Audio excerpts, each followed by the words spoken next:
So what is DILI? You can easily understand that when liver injury is due to a prescription drug or any traditional herbal medicine or any nutraceuticals, that means dietary supplement. If the liver injury is caused entirely due to these three things, then it is called as DILI, drug induced liver injury. This is an important cause of liver damage in advanced countries, that means in Western world. And the most important drug that causes DILI in Western countries is paracetamol. Okay, you obviously know DILI is a diagnosis of exclusion. So when you are saying that the injury is caused due to drug itself, then you have to rule out other common causes of liver injury. For Indian context, those are viral hepatitis, okay, autoimmune hepatitis, that is one important factor, and biliary obstruction, that means obstructive jaundice. So when you are saying that this injury is caused by drug itself, you have to rule out at least these three things. Okay, how we define DILI? There are few criteria. If transaminase level, transaminitis, that means transaminase enzymes, AST, ALT, those enzymes are elevated 5 times. ULN means upper normal limit. That means মানে যে laboratory cut off আছে তার যে আপার cut off value তার থেকে যদি 5 Times elevated হয় without symptoms, then it is termed as DILI. When these enzyme levels are elevated 3 times along with without symptom, then it is called DILI. যদি আমার symptom না থাকে তাহলে 5 টাইমস অ্যাটলিস্ট এলিভেশন হতে হবে, আর সিমটম থাকলে 3 Times elevation থাকলেই আমি তাকে DILI বলতে পারবো। ওকে, সিমটমসের মধ্যে তোর জন্ডিসকেও ধরে নেব, যদি জন্ডিস থাকে তাহলে 3 টাইমস এলিভেশন হলেই আমরা তাকে DILI টার্ম করব। আর in case of alkaline phosphatase 2 times elevation along with symptom is sufficient to term it as DILI, drug induced liver injury. DILI can be classified into few types. One is intrinsic DILI and one is idiosyncratic DILI. Intrinsic means some drugs is itself, by their mechanism itself, they are hepatotoxic. Some drugs are inherently hepatotoxic. Those drugs themselves are hepatotoxic. Those are termed as intrinsic DILI. And idiosyncratic DILI means some drugs itself are not known to be hepatotoxic, but they sometimes develop some toxic intermediate, or sometimes the intermediates, they trigger immune response. Thus they cause liver damage. That is called idiosyncratic DILI. Okay. Initially DILI is of 2 types. One is intrinsic and other is idiosyncratic.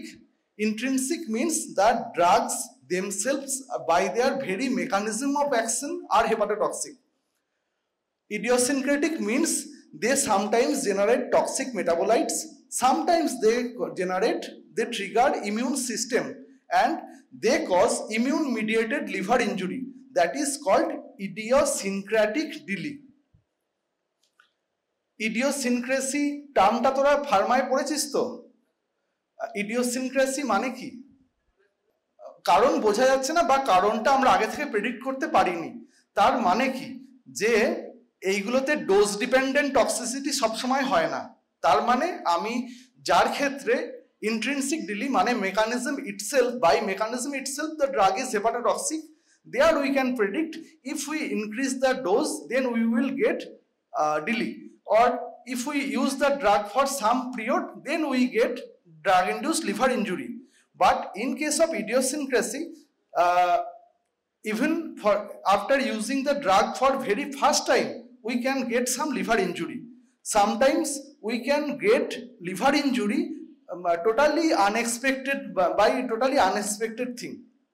That is idiosyncratic. Again, the DILI itself can be classified pathologically into three types. One is hepatocellular, one is cholestatic, and one is mixed. And the classification of these three things are done by R value. R value কিভাবে পাচ্ছি? আমাদের ALT, that means SGPT elevation কত times হয়েছে, divided by আমাদের alkaline phosphatase তার elevation কত times হয়েছে, তার একটা রেশিও আমরা বার করি, that is called R value. If R value is more than 5, then it is hepatotoxic. That is hepatocellular. If R value is less than 2, then it is called cholestatic, and in between 2 is mixed. You have to remember these names. Okay, you may develop some mnemonics by yourself. Just try to remember these names. These things cause intrinsic DILI, and these drugs cause idiosyncratic DILI. Among intrinsic DILI, most important is paracetamol. Paracetamol is the most common cause of DILI in developed societies, that means Western countries.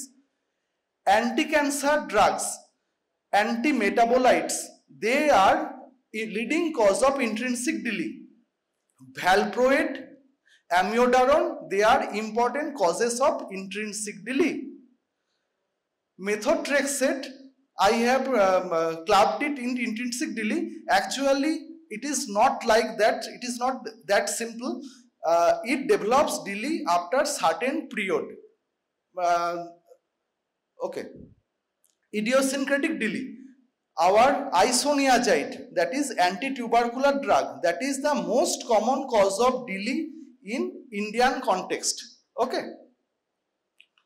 Apart from isoniazid, phenytoin, allopurinol, minocycline, all these drugs that I have mentioned here, they are termed as idiosyncratic DILI. They cause idiosyncratic. You need not remember all the slides, that is given just for completion's sake.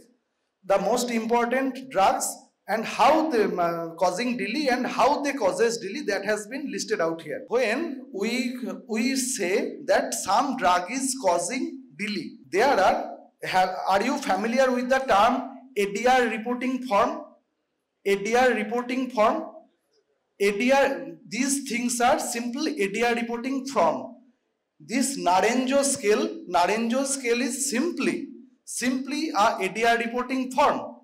And the thing I have mentioned above, that is RUCAM scale. RUCAM scale is that is modified for drug-induced liver injury only. Okay, Naranjo scale you can use in every context of ADR, but this RUCAM scale you can only use in context of drug-induced liver injury. You need not remember all the details what is written under these headings. Just I want to tell you the salient features. When we say that a drug is causing adverse drug reaction, we have to fill up a few criteria. First is scientific plausibility.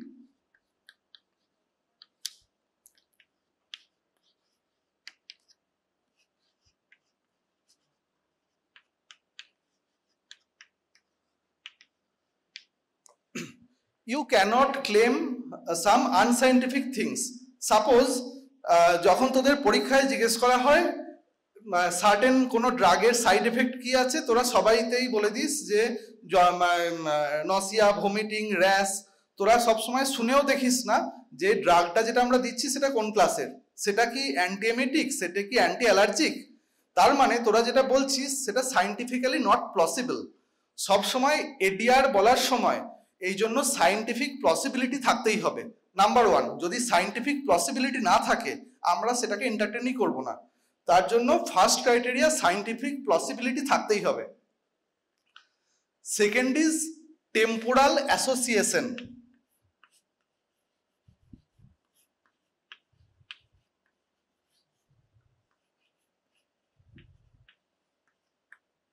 Temporal association means a person is having jaundice before starting certain drug, then you cannot say that the jaundice is due to that drug. তার মানে আমার ড্রাগটাকে at least আগে শুরু হতে হবে, তারপর আমি যেই প্রবলেমটা হয়েছে দাবি করছি সেটাকে অ্যাপিয়ার করতে হবে। That is called temporal possibility, ঠিক আছে, এই sorry temporal association. After that comes co-administration of other drugs.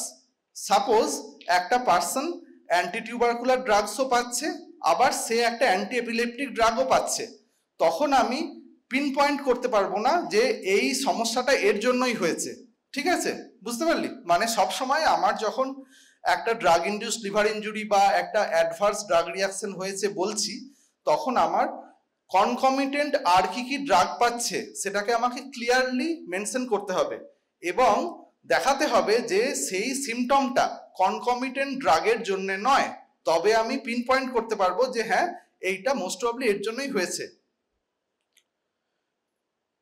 3 নম্বর। 4 নম্বর কি, তার আর কি কি ডিজিজ আছে, মানে নেচারে একটা ডিজিজ একজনের থাকে না, আরো কিছু কিছু সিমটম থাকে, আমাকে কোমরবিডিটিস কি কি আছে, কোমরবিডিটিস দিয়ে আমার সেই সিমটমটা এক্সপ্লেন করা যাচ্ছে কিনা এটাকে মেনশন করতে হবে। আচ্ছা, এরপর কি আছে, ডিচ্যালেঞ্জ ডাটা, রিচ্যালেঞ্জ ডাটা। ডিচ্যালেঞ্জ মানে আমি বললাম যে এটিডি ইনডিউসড হেপাটাইটিস হয়েছে, এটিডিকে স্টপ করলাম, আস্তে আস্তে হেপাটাইটিস সাবসাইড করলো, that means dechallenge positive, dechallenge করে আমি ফল পেয়েছি, মানে most likely that is due to that drug. এরপরে আসে রিচ্যালেঞ্জ, তারপরে আমি এটিডি আবার আস্তে আস্তে শুরু করলাম, তারপরে দেখা গেল আইসোনিয়াজাইডটা শুরু করার পর আবার আমার সিমটমটা ফিরে এলো। রিচ্যালেঞ্জ যদি আমার পজিটিভ হয় তখন আমি পিন পয়েন্ট করতে পারবো that symptom is totally due to that drug. Okay, তাহলে আমার এই ডেটার মধ্যে যে কোয়েশ্চেনগুলো আছে তোরা ভেতরে ঢুকে ভালো করে দেখতে পারিস, দরকার নেই খুব একটা, ব্রডলি এই জিনিসগুলো থাকবে। প্রথমে একটা সায়েন্টিফিক পসিবিলিটি থাকতে হবে, সায়েন্টিফিক্যালি এটা পসিবল সেটা অ্যাটলিস্ট থাকতে হবে, না হলে আমি এন্টারটেনই করবো না, 1 নম্বর। 2 নম্বর কি হবে, temporal association, the symptom must appear after reasonable time of drug initiation, ঠিক আছে। তারপর কি হবে, আমার আসবে ডিচ্যালেঞ্জ ডাটা, আমি অফেন্ডিং ড্রাগকে স্টপ করলাম, সিমটম রিভার্স হলো, দ্যাট মিনস আমার চান্সটা আরো বাড়লো। রিচ্যালেঞ্জ data, after reintroduction of the same drug the same problem restarted, that means that delay is confirmed and delay is due to that drug, that is also confirmed, ঠিক আছে।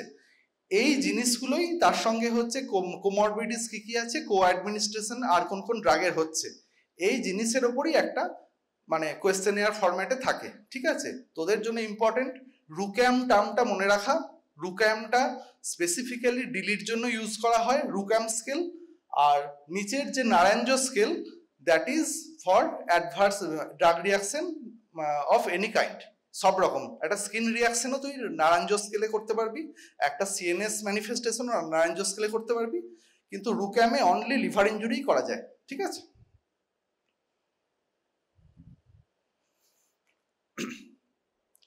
কিছু কিছু particular drug আছে যার জন্য পার্টিকুলার কিছু problem হয়, particular কিছু প্যাটার্নের লিভার ইনজুরি হয়, এই নামগুলো এমসিকিউতে খুব আসে, এর মধ্যে 3 থেকে 4টে আগে এমসিকিউতে এসেছে, ঠিক আছে। এই জন্য ভালো করে পড়বি। যতগুলো আমাদের অ্যান্টি টিউবারকুলার ড্রাগস আছে, which one is least hepatotoxic? Ethambutol is least hepatotoxic. Which one is highest hepatotoxic? Pyrazinamide. Pyrazinamide is the most hepatotoxic of the lot. Acha. So isoniazid, rifampicin, pyrazinamide, phenytoin, they cause acute hepatitis. Okay. Cholestasis is caused by carbamazepine, coamoxiclav, those sort of things. Autoimmune hepatitis, that has been repeatedly asked in MCQ questions. Autoimmune hepatitis, drug-induced autoimmune hepatitis is caused by minocycline and nitrofurantoin. এইটা repeatedly MCQ তে আসে, drug-induced hepatitis টা, drug-induced autoimmune hepatitis. Bland cholestasis, anabolic steroid, danazol, এরা bland hepatitis করে, মানে blend মানে কি, এখানে আমার এনজাইম এলিভেশন হবে কিন্তু এনজাইম এলিভেশনটা খুব মার্কড হবে না, প্লাস জন্ডিস ইউজুয়ালি থাকে না, ঠিক আছে, that is called bland hepatitis. Granulomatous hepatitis, dapsone sulphonamide, এটাও এমসিকিউতে এসেছে আগে। এটা মডিউলার না, নডিউলার রিজেনারেশন হবে। হ্যাঁ, nodular regeneration hyperplasia caused by didanosine and stavudine, that means antiretroviral drugs. আর ভ্যানিসিং বাইল ডাক্ট সিনড্রোম বহুবার এসেছে, আর আসবে না আশা করি, কার্বামাজেপিন দিয়ে হয়, ঠিক আছে। পার্টিকুলারলি এই টার্মসগুলো মনে রাখবি, এগুলো এমসিকিউতে অনেকবার জিজ্ঞেস করেছে। মেকানিজম অফ লিভার ইনজুরি মানে ইন টার্মস অফ ডিলি তোদের জন্য খুব একটা ইম্পর্টেন্ট না, জাস্ট 4টে হেডিং মনে রাখিস, ওই 4টে হেডিং মনে রাখতে পারলেই গাদা। একটা metabolic activation of drugs and generation of hepatotoxic intermediates, that is one important mechanism. Second is immune mediated injury, what these drugs cause, they get accumulated around our native proteins and thus they form a new antigen, that is one important cause of drug induced liver injury. Mitochondrial dysfunction, mitochondrial dysfunction is the most common cause of fatty liver disease. Okay, this is one important mechanism, just remember the thing, if you cannot remember there is no problem. And oxidative stress. Management of DILI. Management of DILI for liver, we cannot do much, we can only supplement the problems, like if the person is having coagulopathy, then we have to treat the coagulopathy by providing sometimes platelet concentrate, sometimes we can provide clotting factor concentrate, these sort of things. We can just do supportive measures along with our lactulose. Lactulose is the most important treatment of any liver related injury. Okay, apart from that, certain drugs have some antidotes, like you all know about the antidote of paracetamol poisoning, that is N-acetylcysteine. Okay, cholestyramine is given for leflunomide poisoning or leflunomide overdose, ঠিক আছে। cholestyramine কি রে? bile acid sequestrant, it is called bile acid sequestrant, ঠিক আছে। আচ্ছা, carnitine is used for valproate poisoning, that is again one antioxidant. Corticosteroid is given for immune mediated DILI.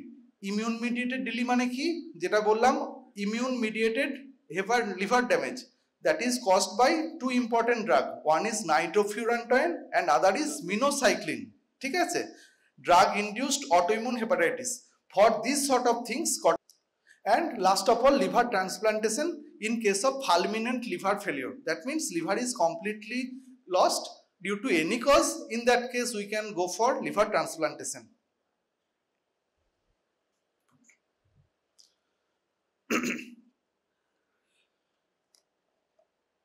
This thing is called stepwise assessment for DILI or any kind of adverse drug reaction.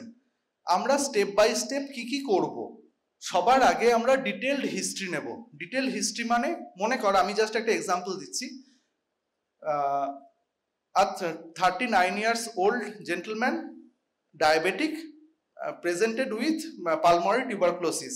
We have started with anti-tubercular drug, and after 7 days he developed some amount of liver transaminase levels increase, that means AST ALT elevation. Okay, after few days he developed jaundice. So you have to narrate the whole story in the first box. In ADR form there are few box. First is called heading, যেখানে আমার লেখা থাকবে ATD induced transaminitis বা ATD induced jaundice, that is heading. তার নিচে কি থাকবে, তার নিচে থাকবে একটা সামারি, যেখানে আমার ডিটেইল হিস্ট্রি থাকবে। হিস্ট্রিটা কি হবে, আমি এই গোটা গল্পটা বলবো যে 39 years gentleman, diabetic, hypertensive, smoker, অমুক তুসুক, তার পালমোনারি টিউবারকুলোসিস হয়েছিল, আমি তার এটিডি শুরু করেছি এত তারিখে, রেজিম ছিল এই, তার এতদিন পর আমার এই সমস্যা হয়েছে, তার এতদিন পর এই সমস্যা হয়েছে, হলো। তারপরে কি হবে, আমি কিভাবে জিনিসটাকে অ্যাড্রেস করলাম, তারপর আমি I have withdrawn all the anti-tubercular drugs, given this and these medicines. After that, gradually this AST-ALT level subsided. Then I had continued with this regime. After that, I had started this. After that, I had started that. And after started isoniazid, again jaundice started. That is the whole story. তার মানে কি হলো, এর মধ্যে আমার detail হিস্ট্রির মধ্যে আমার temporal association রইল, আমার সায়েন্টিফিক পসিবিলিটি আমি প্রথমেই জাজ করছি, রিচ্যালেঞ্জ ডিচ্যালেঞ্জ ডাটা আছে, কোমরবিডিটিসের ডাটা আছে, আর হচ্ছে কনকমিটেন্ট ড্রাগ কি কি পাচ্ছে তার ডেটা আছে। এইটা হলো complete history. Initial laboratory test, তার নিচে একটা বক্স থাকে যেখানে আমার ল্যাবরেটরি রিপোর্টগুলো ডেট ওয়াইজ লেখা থাকে, that is initial laboratory test. তারপর কি থাকে, rule out other causes. By chance যদি ওই পেশেন্টটার যেরকম বললাম একটা অ্যান্টি এপিলেপটিক পাচ্ছিল, তাহলে সেটা নেগেটিভে যাবে। আমার পেশেন্টটার বললাম মানে ওর ডায়াবেটিস আছে, সুতরাং একটা নেগেটিভে যাবে, কারণ diabetes itself by causing fatty liver disease can cause jaundice and liver injury, তাই এটাও আমার নেগেটিভে যাবে, ঠিক আছে, by ruling out other causes. তারপর কি করব, কজালিটি অ্যাসেসমেন্ট করব। কজালিটি অ্যাসেসমেন্ট করার জন্য আমরা রুক্যাম স্কেল ইউজ করব in case of liver injury. আর যদি লিভার ইনজুরি ছাড়া অন্য কোনো এডিআরকে আমি রিপোর্ট করি, তখন আমি নারেঞ্জো স্কেল ইউজ করতে পারি, ঠিক আছে, দ্যাট ইজ ফর অল এডিআরস। তারপরে কজালিটি অ্যাসেসমেন্ট করার পর আমার কি রকম আসবে রেজাল্টটা, প্রবাবল, পসিবল, আনলাইকলি, মানে টোটালি আনরিলেটেড, এইরকম ভাবে হবে। কোনো কোনো ক্ষেত্রে প্রবাবলটাকে হাইলি প্রবাবল এইভাবে করা হয়, মানে প্রবাবলটা হচ্ছে সবচেয়ে ওপরে, তার নিচে হচ্ছে পসিবল, তার নিচে আনলাইকলি, লাইকলি, আনলাইকলি, এই চারটে ভাগে ভাগ করব, কি রকম স্কোর এলো তার উপর ডিপেন্ড করে। এর পরের পার্টটা আমি পার্টিকুলারলি স্কিপ করে গেলাম, তোদের জন্য ডিটেলসে লাগে না বলে। ডিলি সিভিয়ারিটি অ্যাসেসমেন্ট, আমার এনজাইমস লেভেল কত, জন্ডিসের লেভেল কত, কি কি খারাপ সিমটম আছে, তার উপর ডিপেন্ড করে আমি স্কেল করব আমার যে সিমটমটা হয়েছে তার সিভিয়ারিটি কতটা, ঠিক আছে। তার স্কেল ফেল তোদেরকে দিলাম না, কারণ দরকার নেই, পরীক্ষাতেও লাগবে না, কোথাও লাগবে না। ডিলির সিভিয়ারিটি অ্যাসেস করব। এরপর কি করব, কিছু কিছু ক্ষেত্রে আমাকে এক্সপার্ট হেল্পও লাগতে পারে। এই স্টেজে কি করা হয়, আমার এডিআর ফর্মগুলোকে আইসিএমআর এর ওয়েবসাইটে আপলোড করা হয়, এবং এই গোটা জিনিসটা একটা ডাটাবেসের মধ্যে থাকে। যদি দেখা যায় যে আমি যেই কমপ্লেনটা পাচ্ছি সেটা খুব আনকমন, হ্যাঁ, সেই ক্ষেত্রে তো আমি এক কথায় বলতে পারি না এইটা এর জন্যই হয়েছে, তখন আমাকে গোটা ডাটাবেস সার্চ করতে হবে যে এই রকম ইনসিডেন্টস ইন্ডিয়াতে কটা হয়েছে, তাতে অ্যাসোসিয়েশন কি ছিল, অল ওভার ওয়ার্ল্ডে কি ছিল, that is called data mining. হ্যাঁ হ্যাঁ হ্যাঁ হ্যাঁ হ্যাঁ, এই অ্যাপস থেকে এবং তার ডেটাবেস থেকে আমি ডেটা মাইনিং করব, তার জন্য আমি এক্সট্রা মানে আমি বিভিন্ন এক্সপার্টের হেল্প নিতে পারি। পার্টিকুলারলি লিভার ইনজুরির জন্য আমাদের আলাদা ডেটাবেস অনলাইনে অ্যাভেলেবেল, যেটা ইউকে গভর্নমেন্ট মেনটেন করে, তার একটা লিঙ্ক দিয়ে রাখলাম। আর লাস্ট অফ অল, আমাকে তো ওখানে ছাড়লে হবে না, আপনাকে ম্যানেজ করতে হবে, যে ম্যানেজমেন্টটা তো বললাম, initially supportive management for all. যদি সেই ড্রাগটার পার্টিকুলারলি কোনো অ্যান্টিডোট থাকে তাহলে আমি অ্যান্টিডোট দিয়ে ম্যানেজ করব, ঠিক আছে। আচ্ছা, এই গোটা ডিলি যেগুলো আছে তার মধ্যে সবচেয়ে ইম্পর্টেন্ট যেটা হলো এটিডি ইনডিউসড হেপাটাইটিস, ঠিক আছে।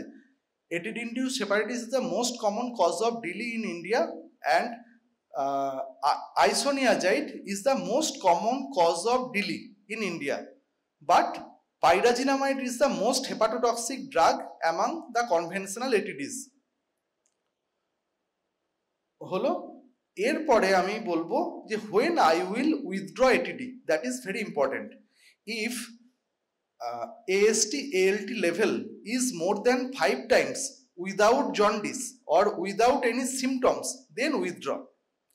If AST or ALT elevation is more than 3 times with symptoms or with jaundice, then withdraw the drug. আচ্ছা, যদি আমার 5 টাইমস বা 3 টাইমস এলিভেশনের যে ক্রাইটেরিয়াগুলো মিট না করে তাকে আমরা বলি অ্যাডাপ্টেশন। একটা ড্রাগ দেওয়ার পর বডির যে অ্যাডাপ্টেশন হয়েছে তাকে বলে adaptation. Adaptation is not a cause of drug withdrawal. শুধু অ্যাডাপ্টেশন থাকলে আমি ড্রাগ উইথড্র করবো না, এটা খুব ইম্পর্টেন্ট। আর উইথড্র করলে আমি কিভাবে ট্রিটমেন্টটা কন্টিনিউ করব, এখানে 2-3 রকম মানে গাইডলাইন্স আছে। One is called sequential addition of drugs, one is called stepwise addition of drug. সবার আগে যখন আমি ডিলি এনকাউন্টার করব, আমি সবকটা টক্সিক ড্রাগকে উইথড্র করব, আইসোনিয়াজাইড, রিফাম্পিসিন, পাইরাজিনামাইড, ঠিক আছে। এবার 3টে ড্রাগকে আমি রিপ্লেস করব কি দিয়ে? আমি একটা ফ্লুরোকুইনোলোন্স, নর্মালি মক্সিফ্লক্সাসিন, লিভোফ্লক্সাসিন এই গ্রুপের একটা ড্রাগ দেওয়া হয়, আর একটা অ্যামাইনো গ্লাইকোসাইড দেওয়া হয়, দিয়ে 3 ড্রাগ রেজিম চালানো হয়। 3 drug regime plus supportive management, এইটা চালাতে চালাতে দেখা হয় কখন আমার এএসটি এএলটি লেভেলটা নেমে নর্মালের কাছাকাছি আসছে বা জন্ডিসটা কখন সাবসাইড করছে। এবার আমার যদি এএসটি এএলটি এলিভেশনটা কমে আসে প্লাস জন্ডিস সাবসাইড করে যায়, তখন আমি কিভাবে ড্রাগটাকে রিইন্ট্রোডিউস করবো তার 2 রকম স্ট্র্যাটেজি আছে। একটা হয় ড্রাগগুলোরকে সিকোয়েন্সিয়ালি মানে করব, মানে আমি প্রথমে যে এখানে দেখ এই যে চার্টটা দিয়েছি, এতে আমি প্রথমে রিফাম্পিসিন শুরু করেছি, রিফাম্পিসিন ফুল ডোজে শুরু করলাম এবং কিছুদিন অবজার্ভ করলাম কোনো প্রবলেম হলো না, তখন আমি আইসোনিয়াজাইড শুরু করব। আইসোনিয়াজাইড প্রথম দিন থেকে ফুল ডোজে শুরু করব এবং দেখবো যে কিরকম কি ডেভেলপমেন্ট হচ্ছে। ইউজুয়ালি পাইরাজিনামাইডকে ফিরিয়ে নিয়ে আসা হয় না, ইউজুয়ালি তার বদলে অন্য একটা এজেন্টকে অ্যাড করে রাখা হয় ইউজুয়ালি। কিছু কিছু ক্ষেত্রে যদি বোঝা যায় যে খুব ভালো রিকভার করেছে, সেক্ষেত্রে পাইরাজিনামাইড রিচ্যালেঞ্জ করা যেতে পারে, ঠিক আছে। প্রথমে যে আমি তুলে নিলাম ড্রাগগুলো, দ্যাট ইজ ডিচ্যালেঞ্জ। আমি ড্রাগগুলো রিইন্ট্রোডিউস করলাম, দ্যাট ইজ রিচ্যালেঞ্জ, ঠিক আছে। That is called sequential therapy. আরেক রকম হয়, আমি যখন দেখলাম আমার এএসটি এএলটি এলিভেশনটা কমে এসেছে, জন্ডিস সাবসাইড করে এসেছে, আমি 2টো ড্রাগকে আইসোনিয়াজাইড, রিফাম্পিসিন একবারেই শুরু করলাম, কিন্তু লেস ডোজে, কম ডোজে। যদি কম ডোজটাকে ভালোভাবে টলারেট করে নিল, তারপর সিকোয়েন্সিয়ালি আমি ডোজটাকে বাড়াতে বাড়াতে অ্যাডাল্ট ডোজে নিয়ে গেলাম, রেকমেন্ডেড ডোজে নিয়ে গেলাম। Both the strategies are there and both are equally valid. এই যে ডকুমেন্টটা, যেটা হচ্ছে আইসিএমআর এর ডকুমেন্ট, তোরা যখন হাতে স্লাইড পাবি পড়ে দেখবি, এই স্লাইডটার লাস্ট যে ডকুমেন্টটা, এটা 1 পেজের মধ্যে গোটা ড্রাগ ইনডিউসড মানে এটিডি ইনডিউসড হেপাটাইটিস আর তার ম্যানেজমেন্টের গোটাটা দেওয়া আছে পোস্টারের ফর্মে। এটা ভালো করে পড়ে নিবি যখন ডাক্তাররা পাবি।